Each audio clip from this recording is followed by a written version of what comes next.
Shalom bien-aimés, shalom frères et sœurs. Que la paix, la grâce et la communion du Saint-Esprit soient votre partage.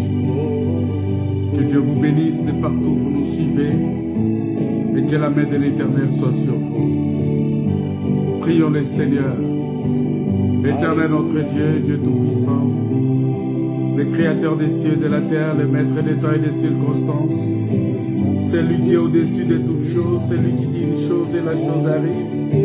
Nous bénissons ton nom, Seigneur.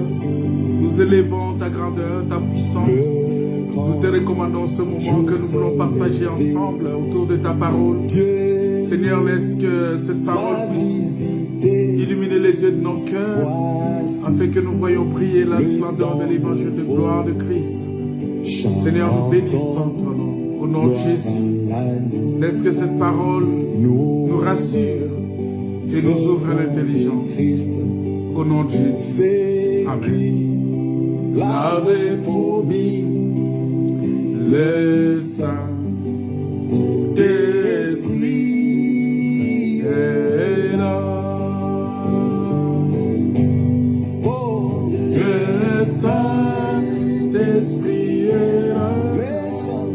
Le Saint-Esprit est là. la L'amour mort a disparu. oh, Dieu donne plein salut. Alléluia. Et sur le monde entier, oh, le grand jour s'est levé.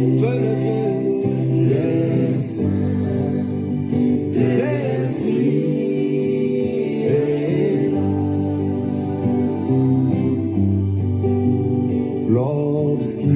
L'obscurité s'enfuit, la lumière a jailli, chasse le cœur troublé, toute crédulité, car Christ, le roi de rois, repent l'esprit de foi, le Saint-Esprit est là. Le Saint-Esprit est là. Oh, le Saint-Esprit est là. Et là, la mort a disparu. Ah, Dieu donne plein salut. Alléluia. Et sur le monde entier, oh, le grand jour s'est levé. Le Saint-Esprit est là. Alléluia. Le grand consolateur vient remplir tous les cœurs. L'esprit de vérité nous met en liberté.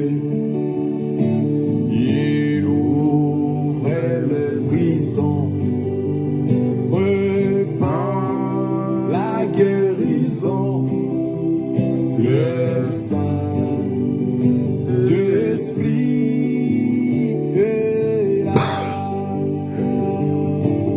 Oh, Le Saint-Esprit est là. le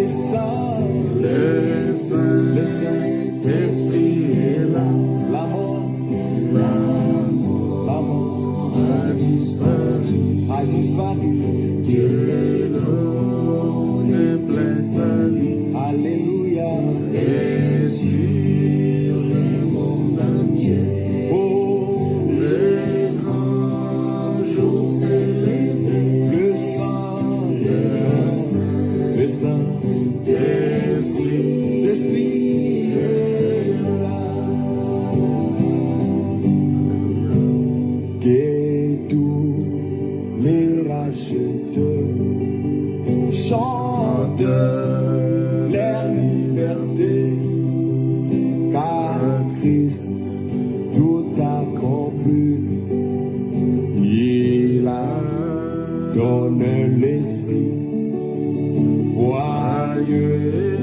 tremble l'enfer, car dans tout l'univers, le Saint-Esprit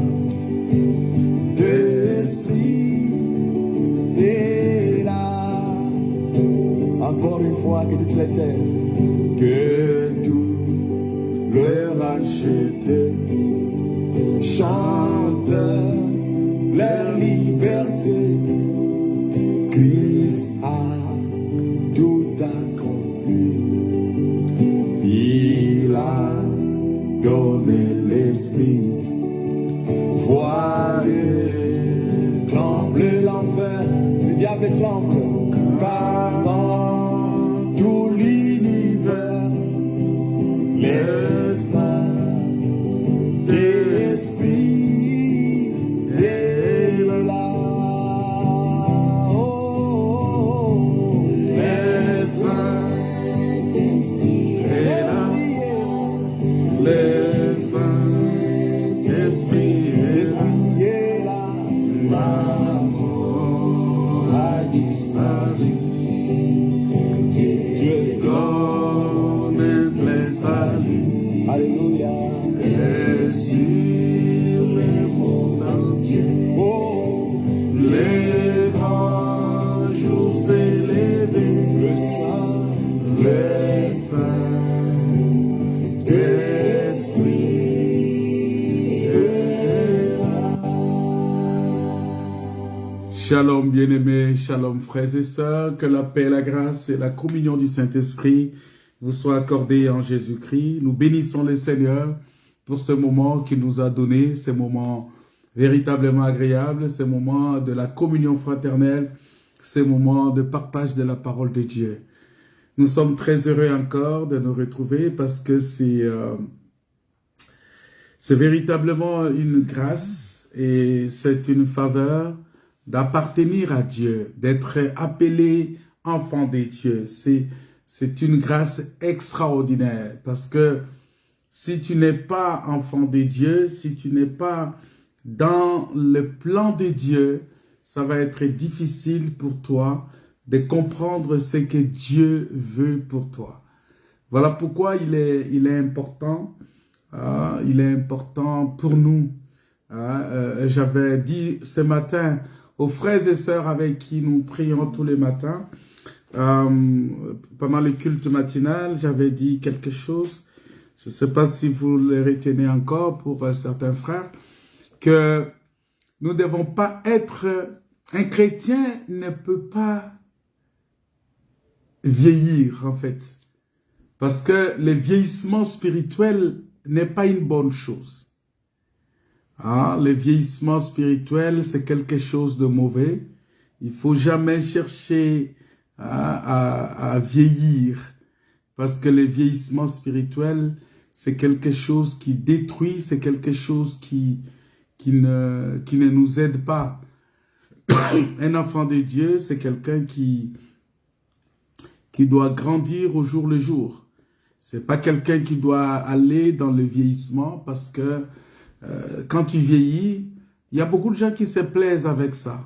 Il y a beaucoup de gens qui sont contents. Ils pensent que ouais, j'ai vieilli, je suis maintenant, ça fait longtemps que je suis dans ces choses, ça fait longtemps que je suis enfant de Dieu. Pour eux, c'est quelque chose de... non, quand tu vieillis, c'est très dangereux. Il faut rester toujours avec toute ta vigueur, avec toute ta force, pour servir le Seigneur. Et nous devons comprendre, bien-aimés, comme je l'ai dit, que le Seigneur Jésus revient bientôt. C'est très important, parce que si tu ne connais pas ça, si tu n'as pas ça dans ta tête et dans ton cœur, à chaque fois, si tu ne penses pas toujours que Jésus revient bientôt, tu vas rentrer dans une sorte de distraction. Et cette distraction-là ne t'aidera pas. On vit maintenant beaucoup de messages, beaucoup de messages par-ci par-là, où les gens nous disent des choses. ils voient des choses liées à l'Apocalypse. Je ne dis pas que ce sont ces messages forcément mais la parole de Dieu même, les prophéties bibliques. Aujourd'hui, nous vivons les temps où les prophéties bibliques sont en plein accomplissement. Hein, nous vivons maintenant l'accomplissement des prophéties bibliques au point que nous devons véritablement faire très, très, très attention. Sinon, nous allons croire, nous allons perdre, croyant que nous sommes dans le vrai, alors que Dieu n'est plus avec nous. C'est-à-dire, c'est comme Samson, je vous avais parlé déjà de ça. Je vous avais parlé déjà de ça, qu'il faut faire très, très, très attention avec ça. Parce que tu risques de vite comprendre que c'est comme si tu as toujours Dieu avec toi alors que tu n'as plus Dieu. Dieu n'est plus avec toi. Voilà, nous sommes en train de parler de réveil spirituel, en d'autres termes, de l'ouverture du ciel, parce qu'il est important que le ciel soit ouvert sur nous.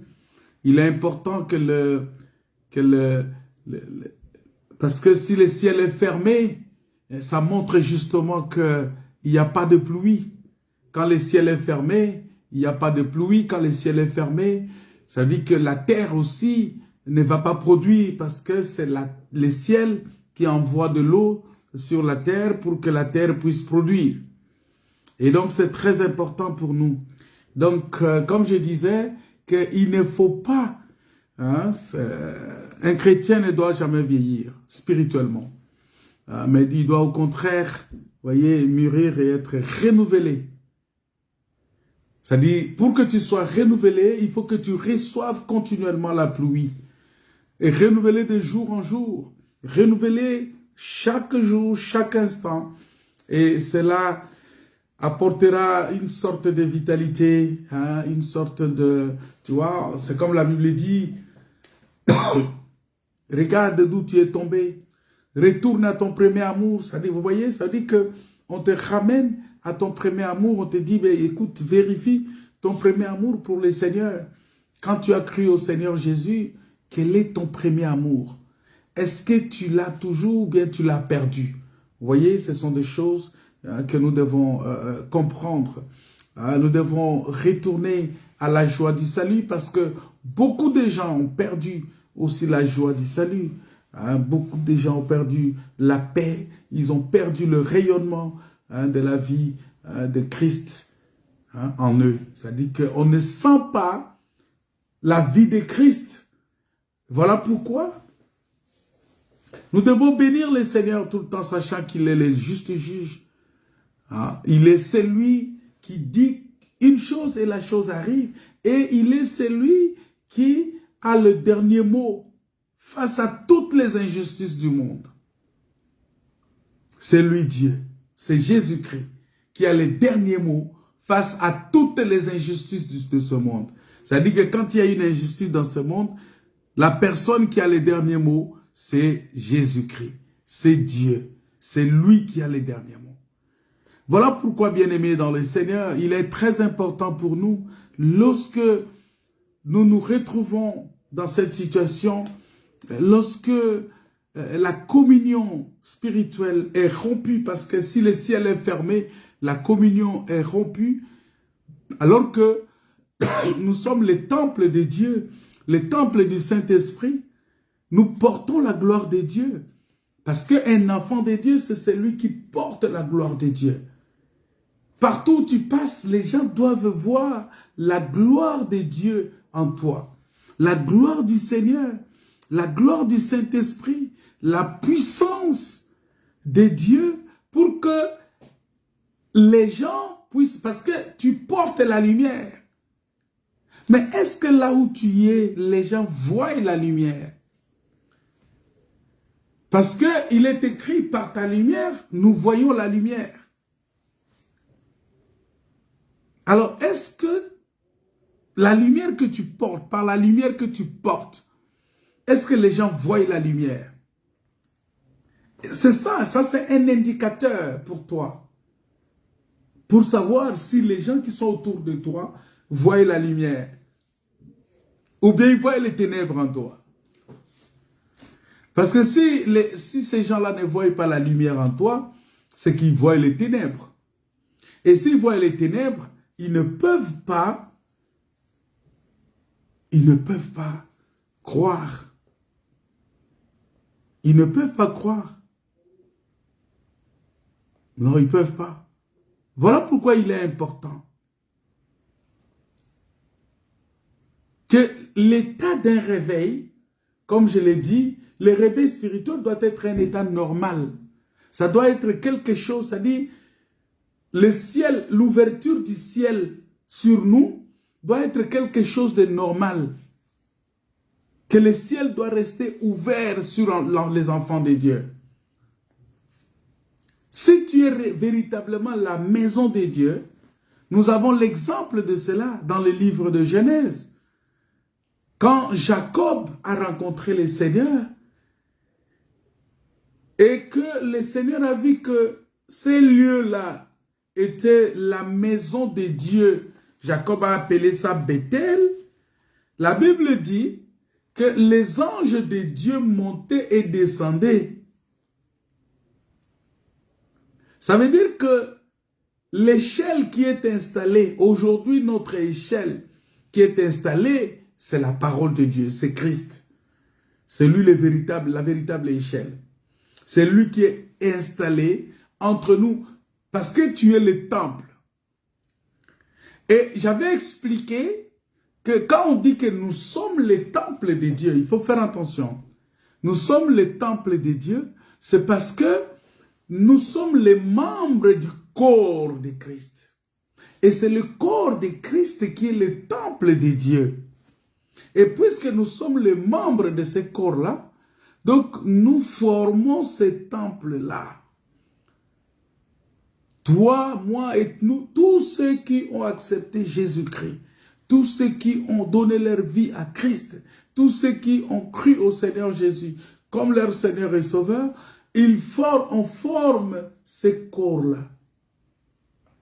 On forme cette maison-là. On forme cette habitation de Dieu-là en esprit.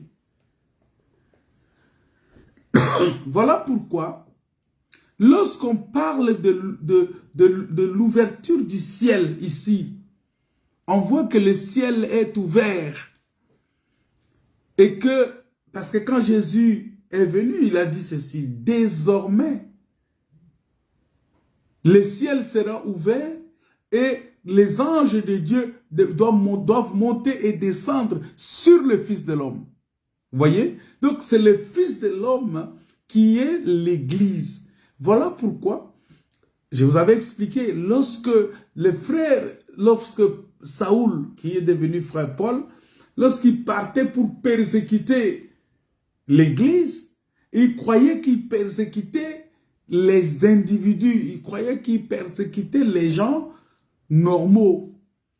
Mais il ne savait pas qu'il persécutait Jésus-Christ. Et c'est Jésus qui va lui dire, mais écoute, tu es en train de persécuter. Pourquoi me persécutes-tu? Et il dit, mais qui es-tu, Seigneur? Il dit, je suis Jésus que tu persécutes.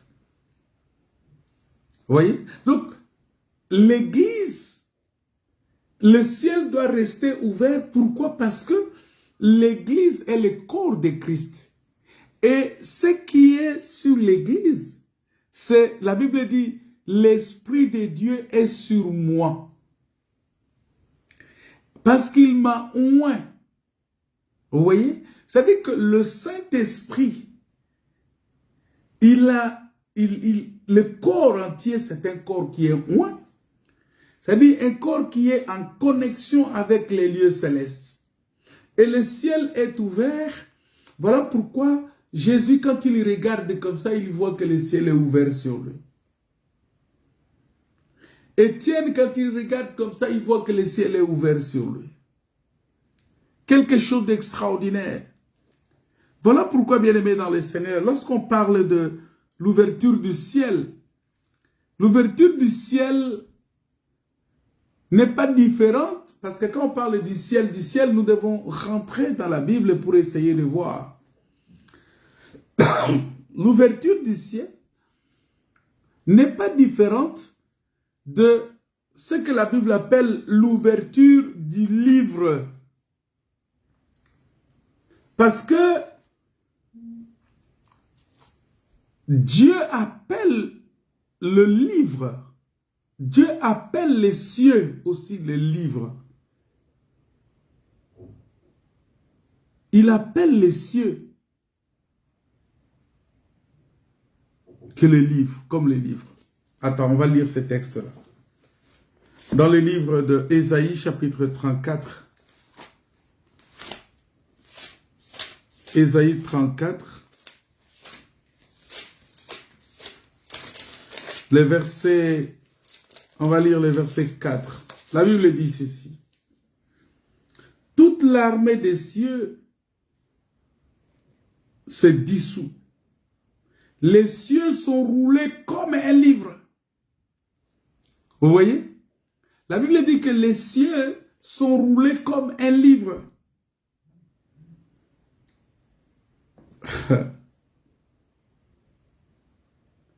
Et toute leur armée tombe, comme tombe la feuille de la vigne, comme tombe celle du figuier. Vous voyez? C'est-à-dire que nous voyons ici que le Seigneur, il prend les cieux et il les compare à un livre. Il dit les cieux que vous voyez là, les cieux c'est tout un livre. Voilà pourquoi quand Jésus dit aux apôtres, réjouissez-vous. Ne vous réjouissez pas parce que les mauvais esprits vous sont soumis à mon nom. Mais réjouissez-vous parce que vos noms sont écrits dans les livres de vie, dans les cieux. En disant cela, il était en train de leur dire tout simplement que vos noms sont écrits dans les livres. C'est très important à comprendre.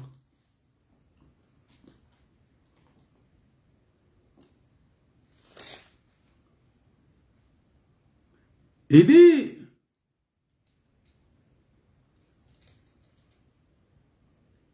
il leur dit, heureux les yeux qui ont vu ces choses. Heureux les yeux qui ont vu ces choses. Parce que quand ils sont rentrés, ils ont dit, les 70 disciples rêvèrent avec joie, disant, Seigneur, les démons même nous sont soumis à ton nom. Jésus leur dit, je voyais Satan tomber du ciel comme un éclair. Voici, je vous ai donné le pouvoir de marcher sur les serpents et les scorpions et sur toute la puissance de l'ennemi, et rien ne pourra vous nuire. Cependant, ne vous réjouissez pas de ce que les esprits vous sont soumis, mais réjouissez-vous de ce que vos noms sont écrits dans les cieux. C'est-à-dire, quand il dit que vos noms sont écrits dans les cieux, il veut parler ici des livres. Les livres de vie, les livres de souvenirs, les livres des couronnes. Vous voyez, tous ces livres-là, c'est ça, c'est tout un livre. Avec plusieurs pages. Alors, il faut regarder, est-ce que ton nom est écrit dans ces livres-là? C'est ça les cieux. Mais pour que ton nom soit écrit, il faut que ces livres-là soient ouverts. Si les livres-là n'est pas ouvert, ça va être difficile pour que tu puisses regarder et voir ton nom. C'est-à-dire que si le ciel est fermé, tu ne peux pas voir ton nom dans les ciels. Parce que les cieux, c'est comme tout un livre.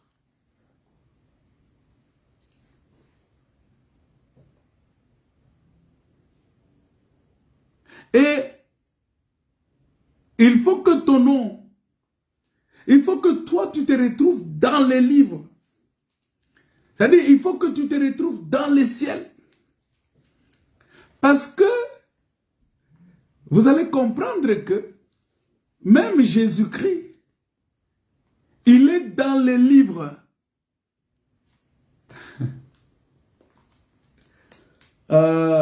C'est pourquoi il a dit que dans ces livres, il est question de moi. C'est-à-dire, on parle de lui dans les livres. C'est-à-dire, pour voir Jésus, pour le rencontrer, il est dans les livres. Ta vie et ma vie est cachée dans le livre. Pour celui qui a reçu Jésus comme son Seigneur et Sauveur, sa vie est dans les livres. Donc, tu n'as pas une vie en dehors du livre, mon frère, en dehors des cieux. Voilà pourquoi il faut que le ciel, parce que si le ciel est fermé, il n'y a pas de pluie, il n'y a pas, et la terre aussi ne va pas donner.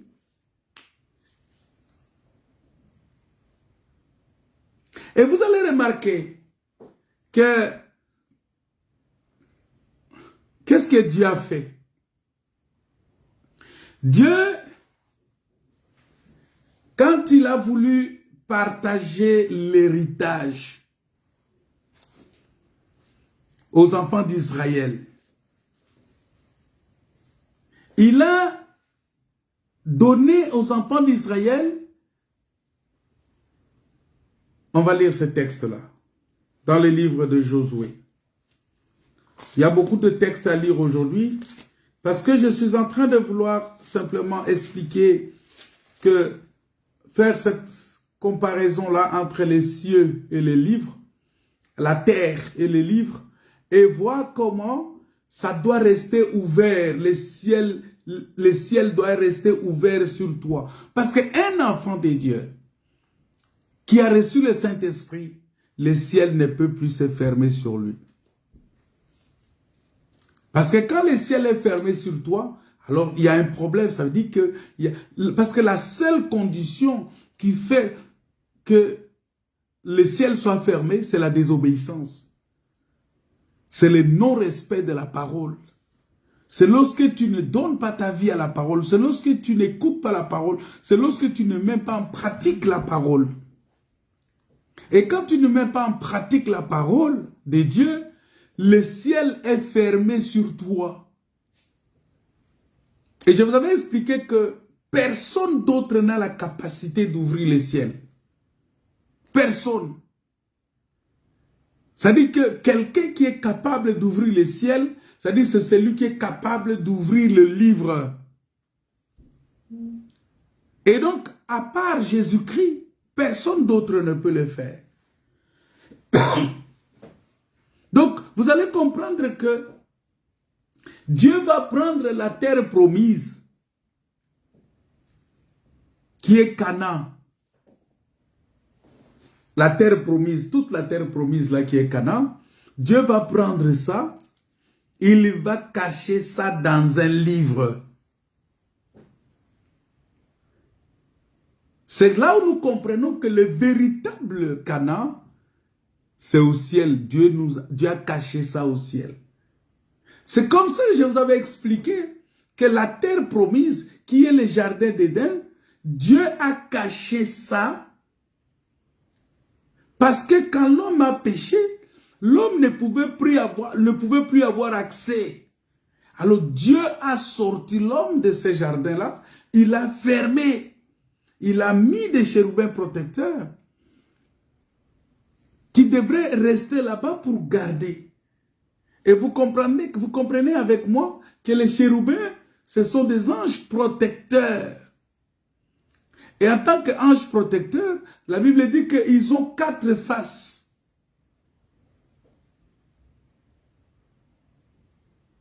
Selon Isaïe, quand on parle de 4 chérubins, on voit que ces 4 chérubins-là, ce sont les 4 faces. La face de l'aigle, la face du lion, la face du veau et la face de l'homme.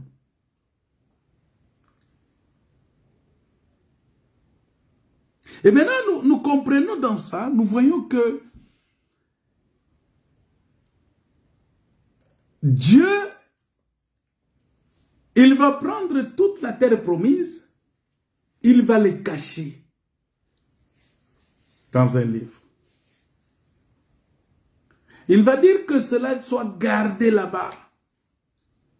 C'est-à-dire, pour y accéder, il faut ouvrir le livre. Voilà pourquoi nous disons que les écritures que nous voyons là, les écritures que vous voyez, les versets que vous voyez là, ça cache la terre promise. Ça cache Dieu. Tu veux entrer dans la terre promise? Tu veux entrer dans ta destinée? Ta destinée, la terre promise, est cachée dans les Écritures. Et si on ne te l'explique pas, tu ne pourras pas avoir accès.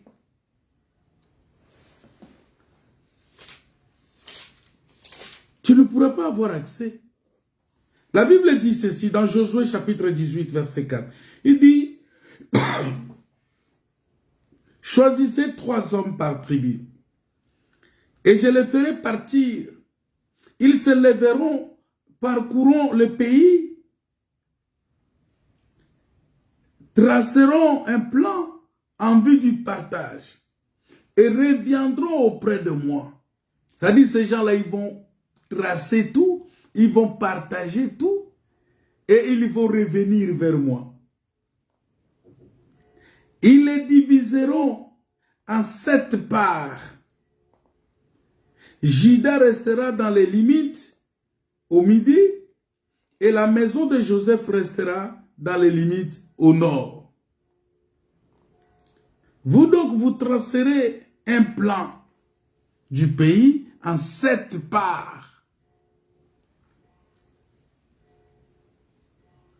Et vous me l'apporterez ici. Je jetterai pour vous le sort devant l'Éternel notre Dieu. Mais il n'y aura point de part pour les Lévites au milieu de vous, car le sacerdoce de l'Éternel est leur héritage.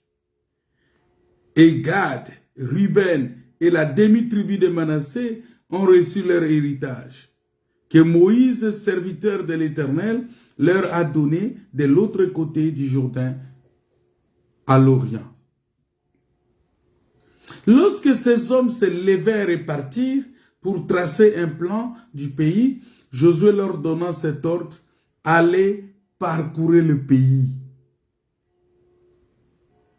Il dit allez et parcourez le pays.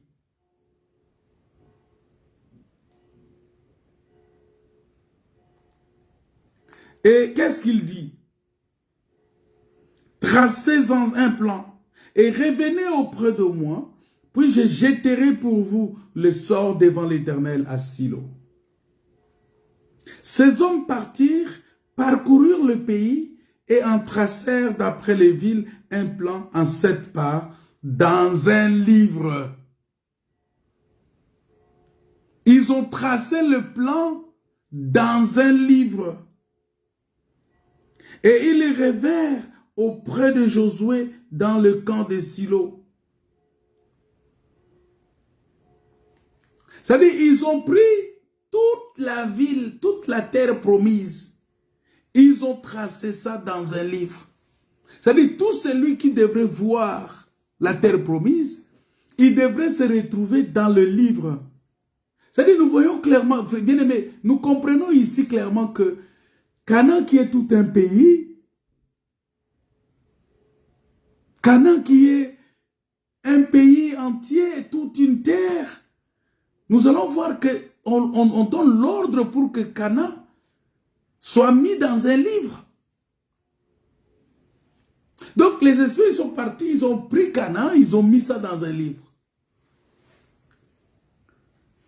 C'est-à-dire, c'est comme si aujourd'hui, si on vient, on demande à Josué, parce que c'est Josué qui a fait la répartition des Canaan.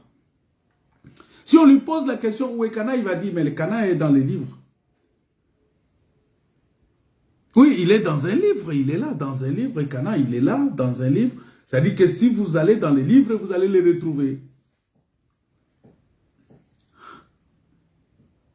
Où est Canaan? Canaan est dans les livres. Est-ce que vous comprenez ça? Où est Christ? Où est Jésus-Christ? Jésus est dans les livres. dans les Écritures. La vie éternelle, elle est où? Elle est dans les Écritures, dans les livres. Tu veux avoir la vie éternelle, ouvre le livre de la vérité. Ouvre la parole de Dieu. Ouvre les Écritures. Parce que c'est de lui qu'on parle dans les Écritures. C'est de lui. Donc, la vie éternelle aujourd'hui, la terre promise aujourd'hui, l'éternité que nous voulons, le royaume est caché dans les livres. Voilà pourquoi Jésus, il entre dans le temple, il prend le livre, il l'ouvre et il commence à expliquer. Et en expliquant, il leur dit, il est question de moi. Quand il est mort, il est ressuscité. Il va rencontrer les disciples sur le chemin d'Emmaüs. Ils étaient troublés. Ils ne savaient pas qu'est-ce qu'il faut faire. Jésus prend encore le livre. La Bible dit qu'il a commencé par la loi, les psaumes et les prophètes pour leur expliquer. C'est-à-dire qu'il a ouvert les livres pour eux. Tout ce que vous voulez là, la résurrection, c'est dans les livres. La foi, c'est dans les livres. La vie éternelle, c'est dans les livres. C'est-à-dire, c'est dans les cieux. Voilà. Voilà pourquoi Jésus dit, cherchez premièrement le royaume des cieux et sa justice. C'est-à-dire, cherchez premièrement les cieux, cherchez premièrement le livre. Lorsque vous avez les cieux, vous avez le royaume des cieux, vous avez tout dedans. C'est-à-dire, si on te pose la question aujourd'hui, où est le mariage? Le mariage est dans les livres. Où est l'amour? Où est-ce qu'on peut trouver l'amour aujourd'hui? C'est dans les livres de la vérité. Où est-ce qu'on peut trouver la joie? Dans les livres. Il faut ouvrir les livres. Voilà pourquoi je viens vous dire que ces livres-là, bien-aimés, ces livres-là, c'est la parole de Dieu. Ces livres-là, je ne parle pas de ces livres papier-là, non.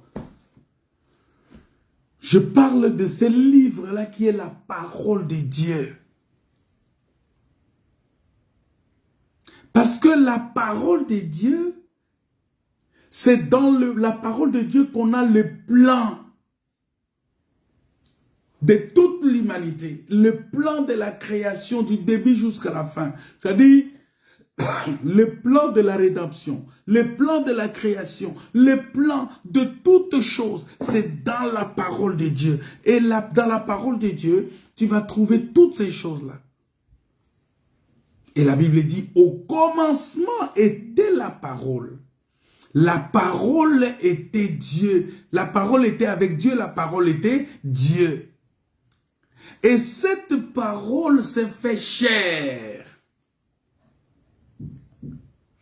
C'est-à-dire que cette parole s'est faite chair et elle est venue habiter parmi nous. Donc, le royaume des cieux, le livre, est descendu au milieu de nous. Les cieux sont descendus. Donc, nous sommes tous celui qui croit au Seigneur Jésus, qui accepte la parole de Dieu, qui donne sa vie à Dieu. Sérieusement, il est dans les cieux parce que son nom... C'est pourquoi Jésus n'a pas hésité de dire aux apôtres, aux disciples, il leur a dit, réjouissez-vous du fait que vos noms sont écrits dans les cieux. C'est pendant qu'ils étaient là avec Jésus, leurs noms étaient écrits dans les cieux. Et j'aimerais vraiment que tu expérimentes ça, bien-aimé dans le Seigneur. J'aimerais que tu ressentes cette joie-là d'avoir ton nom dans les cieux, malgré que tu es sur la terre. Il y a une écriture dans Colossiens chapitre 3 qui dit que notre vie, quand bien même que nous sommes sur la terre, Mais notre vie est cachée avec le Seigneur dans les lieux célestes. C'est-à-dire que dans les cieux, notre vie est cachée là-bas. Vous voyez, alors, qui peut ouvrir pour que tu vois ta vie telle qu'elle est? Si on me demande maintenant, où est ta vie? Ma vie est au ciel. C'est-à-dire, ma vie est en Christ. Voilà pourquoi la Bible dit, si je vis, ce n'est plus moi qui vis, mais c'est Christ qui vit en moi. Donc, où est ta vie? Ma vie est en Christ. Ma parole est en Christ. Mes pensées sont en Christ. Ma respiration est en Christ. Où est ta vie? Et qu'est-ce que tu en fais? Est-ce que tu sais vraiment, véritablement, que ta vie est en Christ parce que tu lui as donné ta vie? Il y a des gens qui se complaisent comme ça. Ils donnent sa vie à Christ. Il dit, c'est lui qui dit que j'ai donné ma vie à Christ. Vous voyez, cette phrase-là, c'est facile à dire. Ça semble être quelque chose de beaucoup plus facile de dire que j'ai donné ma vie à Christ. Tu as donné ta vie à Christ,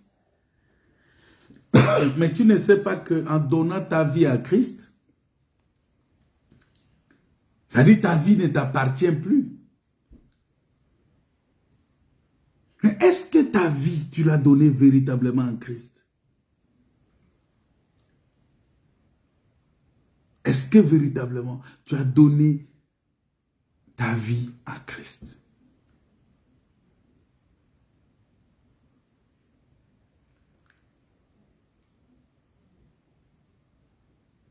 Ça ne peut pas se limiter seulement en parole, en disant, oh frère, j'ai donné ma vie à Christ, ça fait 10 ans.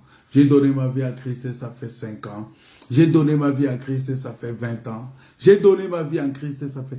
Mais est-ce que ta vie est en Christ? Parce que si ta vie est réellement en Christ, c'est que c'est Christ qui est ta vie.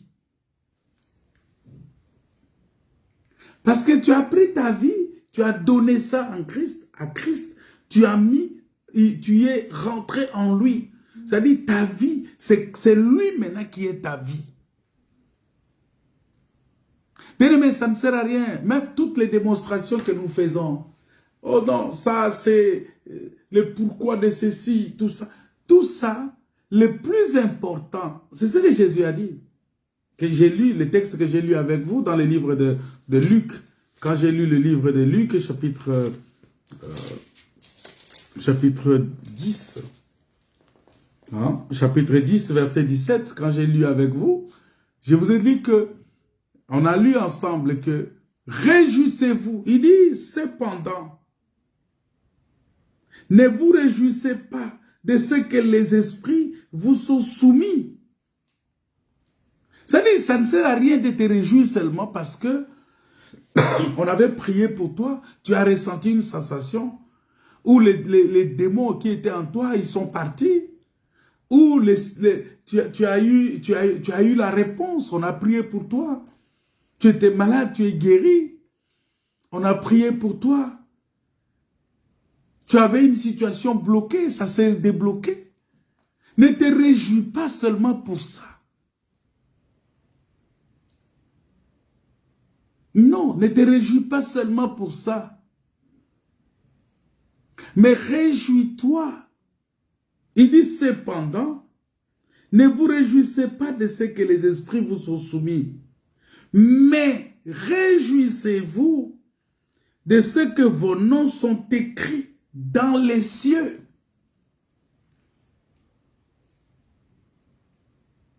C'est-à-dire que quand on pose la question, que où est ton nom? Mon nom est écrit dans les cieux.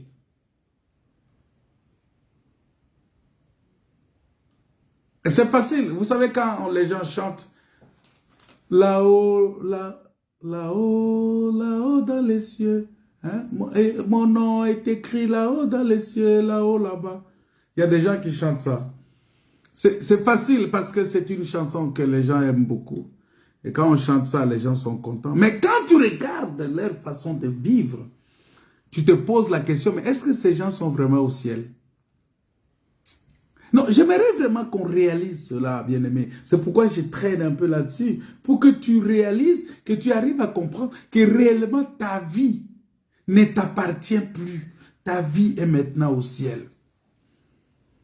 Et puisque ta vie est au ciel, arrête d'être vétéran. Il y a beaucoup de vétérans aujourd'hui dans les choses de Dieu. Des anciens combattants.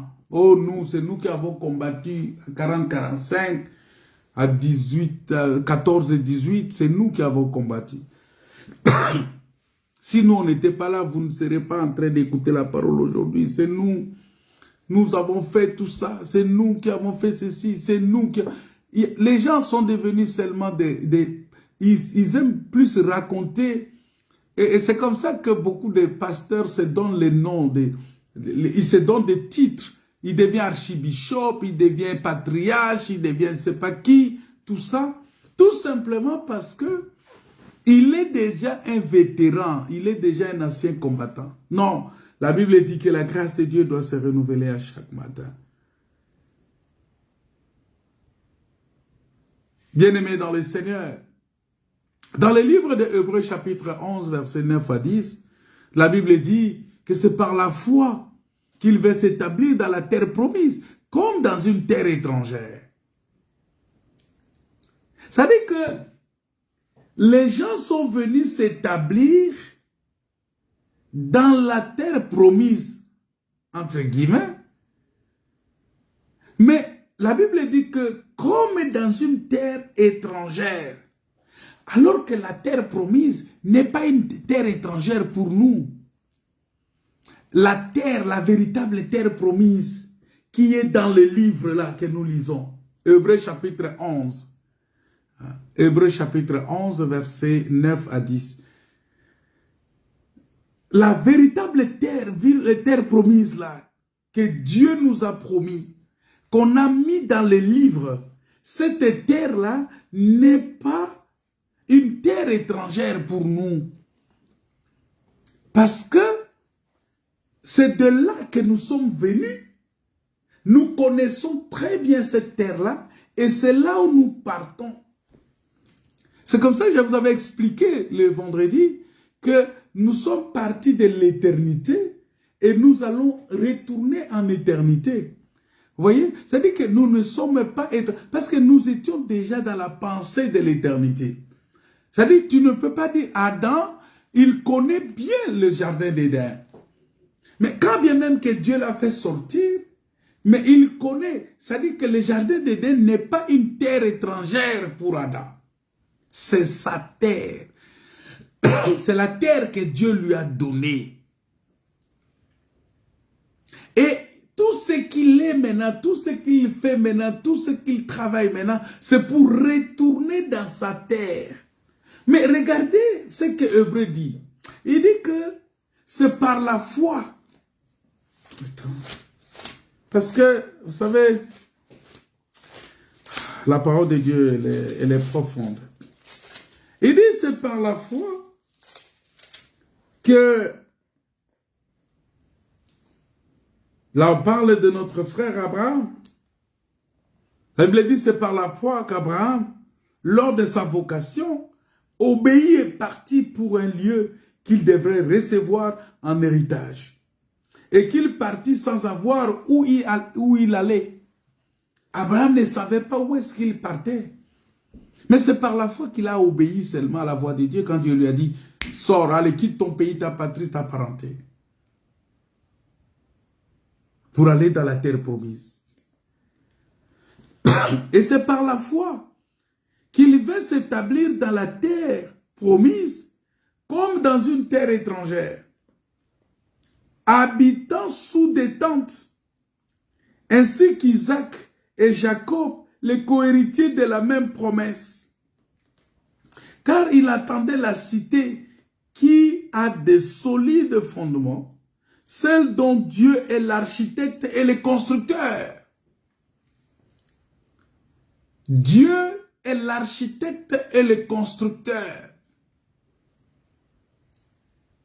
la ville où on a posé des fondements.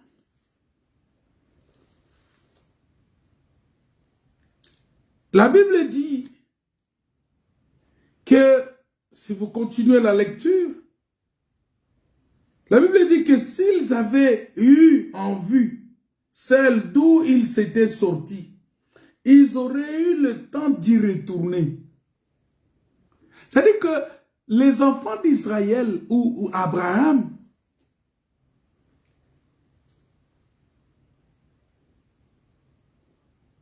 il a, en voyant tout ça, il s'est dit, mais où est-ce que je vais? Où est-ce que je vais? La Bible dit, il attendait la cité qui a des solides fondements. Celle dont Dieu est l'architecte et le constructeur. C'est ça, c'est cette cité-là qu'on attendait.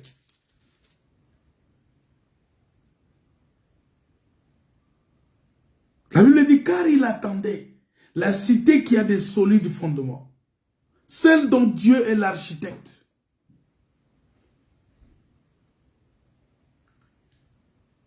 Mais la Bible dit qu'il désire maintenant une meilleure cité. Il désire maintenant une meilleure, c'est-à-dire une céleste. Ah, vous voyez? C'est-à-dire nous comprenons maintenant que cette ville-là, cette terre promise-là qui a été répartie et mise dans le livre, c'est-à-dire que c'est mis dans les cieux. C'est ça la cité céleste. C'est pourquoi Dieu n'a pas honte d'être appelé leur Dieu, car il leur a préparé une cité. Jésus l'a dit, que je m'en vais vous préparer une cité, une place. Et je reviendrai. Mais cette place-là, la terre-là est répartie en 7 parts.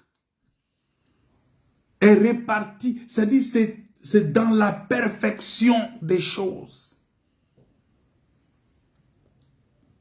C'est-à-dire que lorsqu'on lit vraiment cette parole-là, on voit que Jésus-Christ, il a pris nos noms, il a écrit dans les cieux, il a pris nos noms, il a dit, à partir d'aujourd'hui, vous m'appartenez.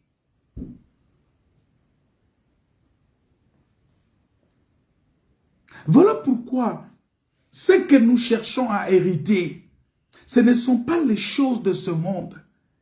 Quand on dit, on va hériter la terre, cette terre-là, ce n'est pas cette terre physique ici. Cette cité-là, ce n'est pas cette cité physique ici, mais c'est la cité spirituelle. C'est la cité des dieux. Donc nous comprenons ici que pour accéder à cette cité-là, il faut ouvrir le chemin. Et pour ouvrir le chemin ne pouvait pas s'ouvrir sans le sang.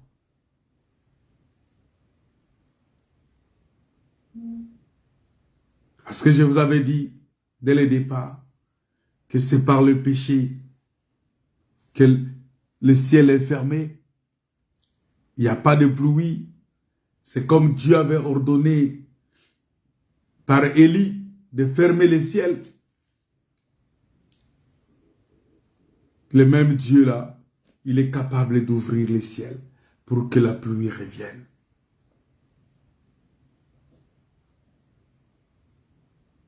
Voilà pourquoi, bien-aimés dans le Seigneur,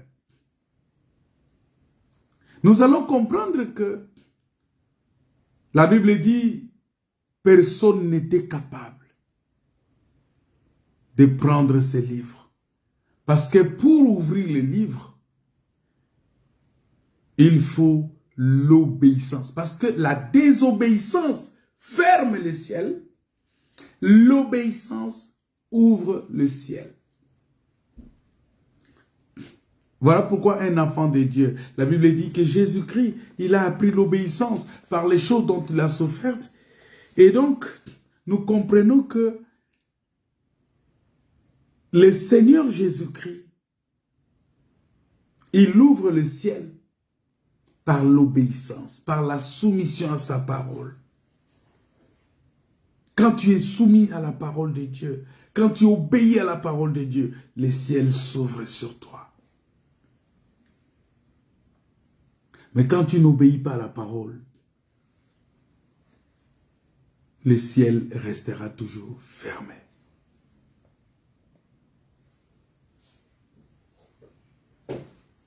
Bien-aimés dans le Seigneur, il est très important pour nous de dire que lorsqu'on parle du réveil, lorsqu'on parle de la manifestation ou de temps du Saint-Esprit, nous devons être en mesure de comprendre que ici, quand le ciel est fermé, ça dit que c'est le temps où tout est caché, tout est gardé.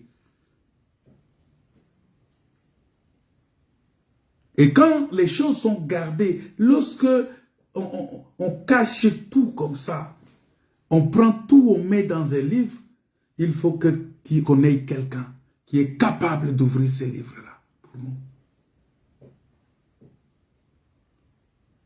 Et ce livre-là qui est le ciel qui est ouvert, bien-aimé, quand tu sors de ta maison, tu as le ciel ouvert sur toi.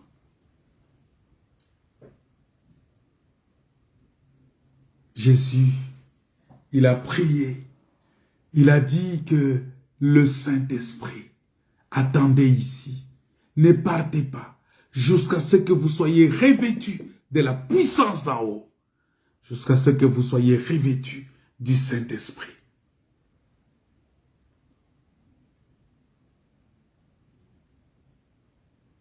C'est comme ça que vous allez comprendre que lorsque, après la mort de Josué, la Bible dit que les enfants d'Israël consultaient l'Éternel en disant, qui de nous montera le premier contre les Cananéens?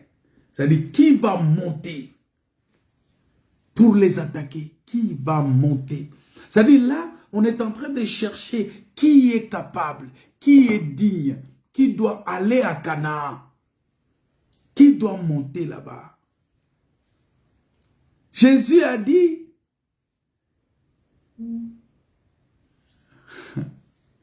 personne n'est entré, personne n'est allé là-bas, si ce n'est celui qui est descendu.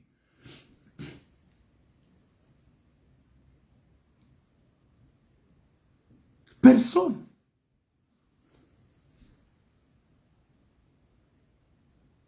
Il dit qui montera. C'est-à-dire ici, on est en train de chercher qui est capable d'ouvrir les ciels. Dans Juge chapitre 1, verset 1, il dit qui montera. La Bible dit, l'Éternel répond, il dit, Judas montera.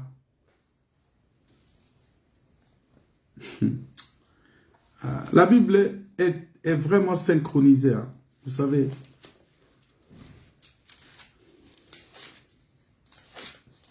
La Bible est véritablement synchronisée.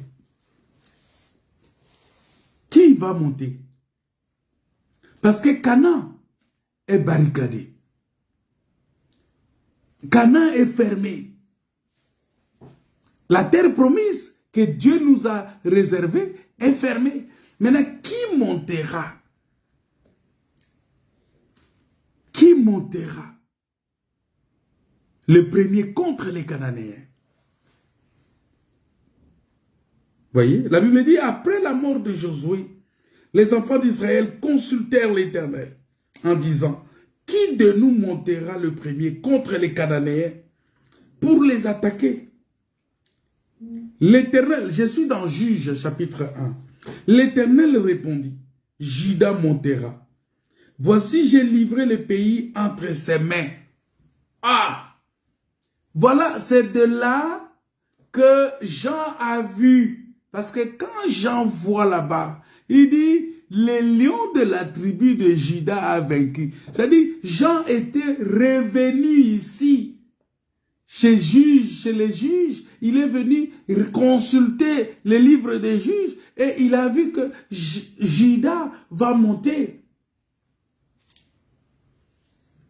Et quand il parle de Juda ici, qui va monter, c'est le lion, parce que la Bible dit que Juda est le lion. Dans Genèse 49, on présente Juda comme le lion. Le lion de la tribu de Juda. Donc, le lion. Maintenant, si nous continuons, on dit, voici, j'ai livré le pays entre ses mains. Et troisièmement, on dit ceci. Juda dit à Siméon, son frère, monte avec moi dans le pays qui m'est échu par le sort, et nous combattrons les Cananéens. J'irai aussi avec toi dans celui qui t'est tombé en partage. Et Siméon alla avec lui. Donc Siméon va quitter, Juda va dire, mais je ne peux pas aller seul. Donc pour que je parte, je dois partir avec Siméon. Il dit, je dois partir avec Siméon. Parce que pour aller combattre, pour ouvrir, je ne veux pas seulement moi comme lion aller. Parce que quand Jésus se présente comme les lions, ça va être compliqué pour que nous puissions l'approcher. Parce que les lions, c'est ce qui est fort. Mais il faut que de ce qui est fort sorte ce qui est doux. Les lions ici, c'est la loi. Les lions aussi, c'est ce que nous appelons les Écritures, les livres. Les Écritures, c'est aussi les lions. Parce que quand tu lis les Écritures, il faut l'explication pour que ça devienne doux. Voilà pourquoi Juda ne pouvait pas aller seul. Il devrait aller avec Siméon, parce que Siméon devrait rendre facile ce qui était difficile. Parce que vous allez comprendre que lorsque Siméon est né, la Bible dit que lorsque Siméon est né, lorsque sa maman est tombée enceinte, il a dit, l'Éternel a entendu, parce que quand la maman de Siméon a mis Siméon au monde, la Bible dit que elle a dit ceci, l'Éternel a entendu que je n'étais pas aimé. Et il m'a aussi accordé celui-ci. Voyez, l'Éternel a entendu. Siméon veut dire l'exaucement. L'Éternel m'a exaucé. L'Éternel a entendu que je n'étais pas aimé. Et il m'a donné celui-ci. Siméon, c'est l'exaucement de la prière par l'amour de Dieu. L'exaucement de la prière d'un malheureux. Parce que quand le malheureux crie, Dieu l'attend. C'est ça la signification de Siméon. C'est-à-dire que Juda, il part comme... C'est un lion. C'est quelqu'un qui n'épargne personne. C'est ça la loi. Mais pour que nous puissions être exaucés, il faut la miséricorde de Dieu. L'exaucement, le véritable exaucement a été fait par la mort, le sacrifice de Jésus sur la croix. Parce que depuis tous les temps, depuis Genèse jusqu'à la venue de Jésus-Christ, Dieu n'a pas exaucé. Le véritable exaucement, c'est la résurrection de Jésus. Parce que l'exaucement d'Adam, parce que Dieu devrait exaucer la prière d'Adam. La prière d'Adam, c'était quoi? De retourner dans le jardin d'Éden. Mais pour que Adam puisse retourner dans le jardin d'Éden, il fallait qu'il soit exaucé. Or, l'exaucement d'Adam est fait par le Seigneur Jésus-Christ. Comme il est écrit dans le livre des Psaumes, chapitre 103, le verset 4, la Bible dit que c'est lui qui pardonne toutes tes iniquités. Parce qu'il y avait personne qui était capable de pardonner toutes les iniquités. Oh, pour que tu sois exaucé, regarde, pour que tu sois exaucé, il faut d'abord que tes péchés soient pardonnés. Dieu commence d'abord par le pardon des péchés avant de dire de guérir. Attends, on va lire ça. Psaume 103, verset 4. La Bible dit ceci. Non, on lit verset 2. Verset 2 à verset 3. Mon âme bénit l'Éternel et n'oublie aucun de ses bienfaits. C'est lui qui pardonne toutes tes iniquités, qui guérit toutes tes maladies. Regardez quand Jésus, lorsqu'on lui amène quelqu'un pour qu'il puisse le guérir, il commence d'abord par tes péchés te sont pardonnés. Maintenant, lève-toi et marche. C'est-à-dire, la guérison suit le pardon des péchés. La guérison vient juste après le pardon des péchés.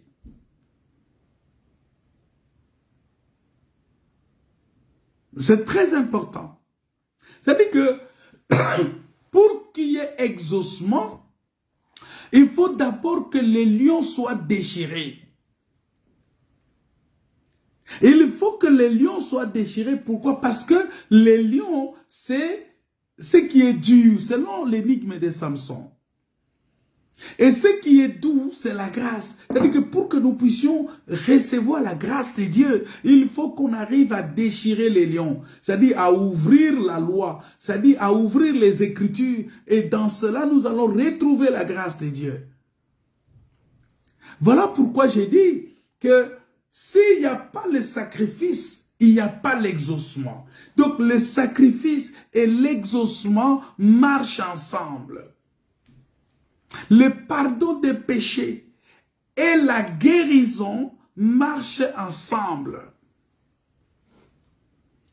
Voilà pourquoi un enfant de Dieu, avant de rechercher la guérison de ta maladie, les biens de ce monde, tout ce que tu peux trouver dans ce monde, recherche d'abord le pardon de tes péchés. Recherche d'abord l'expiation de tes iniquités par le sacrifice de Christ sur la croix. Accepte d'abord ce sacrifice-là. Et donne-toi entièrement à Dieu. C'est par là que tu vas recevoir le pardon des péchés. Et le pardon des péchés va amener tout ce dont tu as besoin. La guérison, la restauration, tout ce que tu veux, tu vas retrouver dans le pardon de Dieu. Parce que le pardon de Dieu est assis dans l'amour. Et c'est dans l'amour que tout y est. Est-ce que vous comprenez? Bien-aimés dans le Seigneur, c'est là où nous disons que Judas comme les lions, Judas ne devrait pas aller seul, selon ce qu'on a lu ici avec vous. Il devrait aller avec Siméon. Il devrait aller avec Siméon.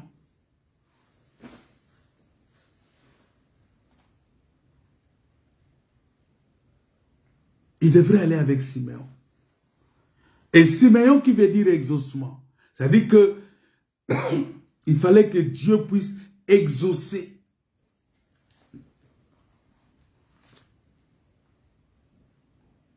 Pourquoi j'ai dit que l'exaucement a été fait en Christ? Parce que Christ, c'est lui le véritable temple de Salomon. Là où Dieu a dit que toute prière faite en ces lieux, j'exaucerai, j'écouterai, j'entendrai.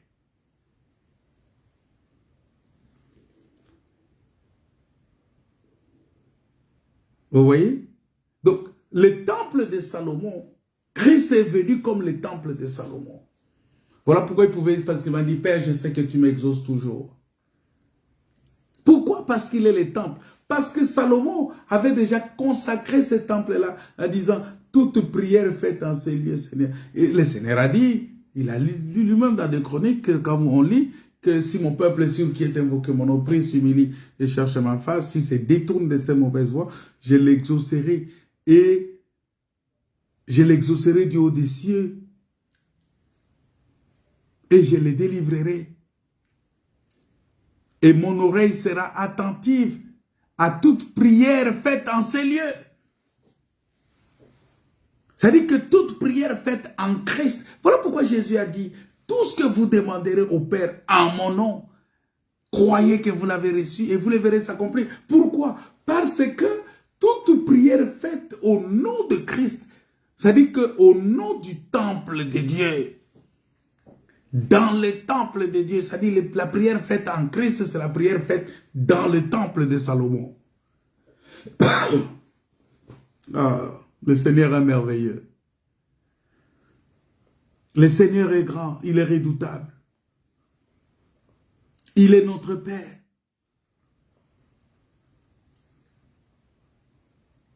Il est notre Dieu. Et aujourd'hui, en Jésus-Christ, je suis heureux. C'est pourquoi, bien-aimé, j'insiste là-dessus. Que ton nom soit écrit dans les livres de vie. Ma prière pour toi ce soir, que le Seigneur te fasse grâce. Que le Seigneur écrive ton nom dans les livres de vie. Que tu donnes réellement ta vie à Christ comme tu l'as dit. Seigneur, je te donne toute ma vie. Je te donne toute ma vie. Ma vie t'appartient, Seigneur. Je te le confie. Je ne veux plus vivre, Père. Je veux que tu vives en moi. Et que le Seigneur vive en toi. Que le Seigneur habite en toi. Donc, tout ceci pour expliquer simplement que lorsqu'on est en Christ, le ciel doit rester ouvert sur nous et de la manière permanente. Voilà, je vais m'arrêter là parce que le temps est largement passé. Je vais m'arrêter là, bien-aimé. On va prier le Seigneur. On va prier le Seigneur. Mais sois rassuré que tu es exaucé. Sois rassuré que Dieu écoute ta prière. Sois rassuré que ton nom est écrit dans les livres de vie. Sois rassuré.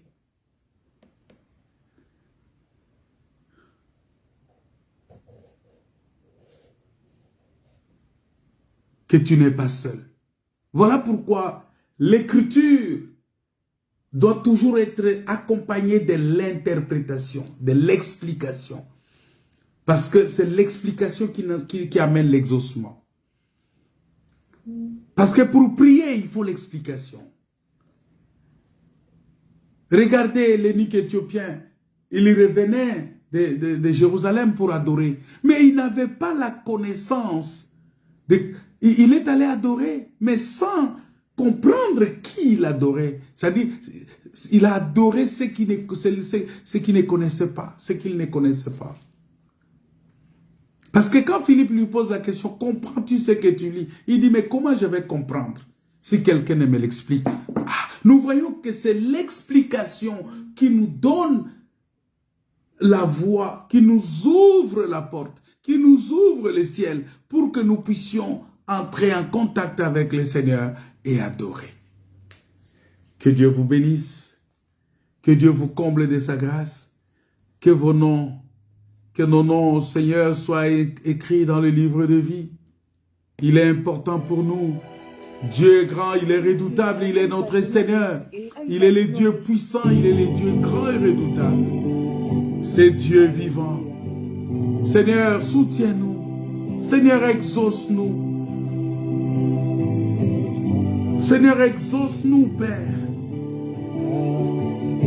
Exauce-nous. Exauce-nous, Père. Exauce-nous. Nous a visités. Voilà pourquoi, bien-aimé, il est important pour toi que nos noms soient écrits dans les livres. Et que si je vis, ce n'est plus moi qui vis, c'est Christ qui vit en moi.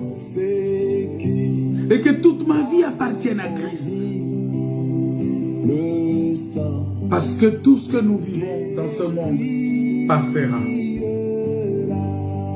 Le monde passera. Le monde passera. Mais essaye un peu de regarder les pages de ces livres-là. Essaye de regarder dans les appartements de Dieu aussi, ou dans les cieux. Parce que Jésus a dit, dans la maison de mon Père, il y a plusieurs demeures. Il y a beaucoup de places là-bas. Est-ce que tu es rassuré déjà de ta place? Mais pour que tu sois rassuré de ta place, rassure-toi d'être réellement en Christ. C'est-à-dire, tu peux prendre la parole de Dieu, tu mets devant toi comme un miroir et tu te regardes. Je suis véritablement en Christ ou non? Et par la parole, par tout ce que nous enseignons, tu peux comprendre si tu es en Christ ou pas.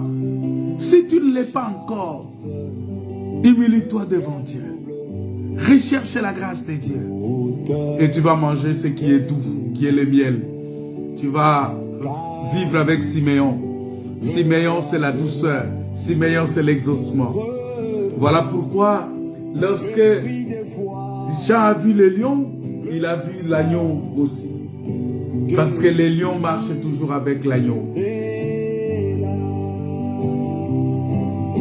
C'est du lion qu'on sort l'agneau. Parce qu'il devrait venir comme serviteur. Il devrait venir comme celui qui sert. Il devrait venir comme celui qui a accepté de boire la coupe. Parce que le Père ne peut pas boire la coupe. Je vais vous expliquer ça un autre jour. Il ne peut pas boire la coupe. C'est le Fils qui doit boire la coupe. Voilà pourquoi si vous lisez la parole, vous allez voir que Joseph va appeler Benjamin son fils. Alors que Benjamin est le frère de Joseph. Benjamin est le frère de Joseph, né de même mère, de même père. Mais Joseph va l'appeler son fils.